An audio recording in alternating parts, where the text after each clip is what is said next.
गर्मी का मौसम आते ही हमारे घर में सबसे जरूरी चीज बन जाती है एसी। लेकिन क्या आपने कभी सोचा है कि एसी कभी कभी खतरा भी बन सकता है?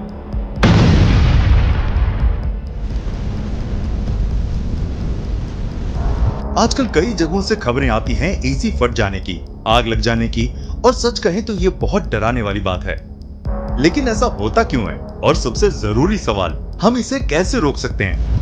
आज के इस वीडियो में हम सबसे पहले समझेंगे कि एसी फटने के असली कारण क्या होते हैं, और उसके बाद जानेंगे 5 ऐसे आसान उपाय जिन्हें अपनाकर आप एसी को पूरी तरह से सुरक्षित कर सकते हैं। तो वीडियो को आखिर तक जरूर देखिएगा, क्योंकि ये जानकारी आपकी और आपके परिवार की सुरक्षा से जुड़ी है। सबसे पहले बात करते हैं एसी फटने के कारणों की। देखिए, एसी अचानक से नहीं फटता, उसके पीछे कुछ बड़ी वजह होती हैं।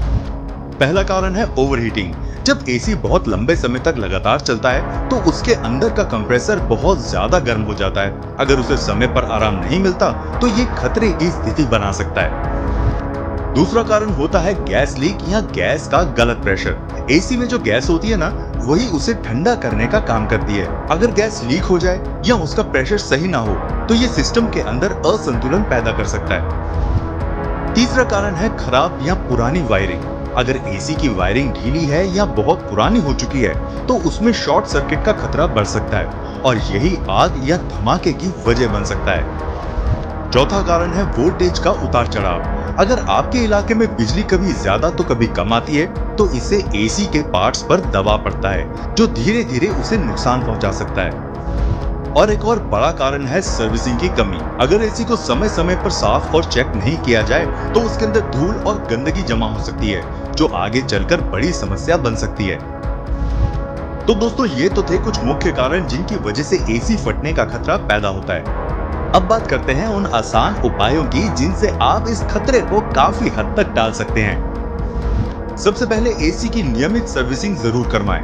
कम से कम हर 3 से 6 महीने में एक बार एसी को अच्छे से चेक कराना चाहिए। इससे छोटी छोटी दिक्कतें पहले ही पकड़ में आ जाती हैं और बड़ा नुकसान होने से बच जाता है। दूसरी बात, एसी को लगातार कई घंटों तक बिना रुके मत चलाइए। थोड़ा थोड़ा ब्रेक देना बहुत जरूरी है। इससे मशीन को ठंडा होने का समय मिलता है और ओवरहीटिंग का खतरा कम हो जाता है। तीसरी जरूरी बात, सही वोल्टेज का ध्यान रखिए। अगर आपके घर में वोल्टेज की समस्या रहती है तो एक अच्छा स्टेबलाइजर जरूर लगवाएं। ये आपके एसी को अचानक आने वाले झटकों से बचाता है। चौथी बात, वायरिंग और प्लग की समय समय पर जांच करें। अगर कहीं से जलने की बदबू आए, तार गर्म लगे या स्पार्क दिखे तो तुरंत ध्यान दें। ऐसी चीजों को नजरअंदाज करना बहुत भारी पड़ सकता है।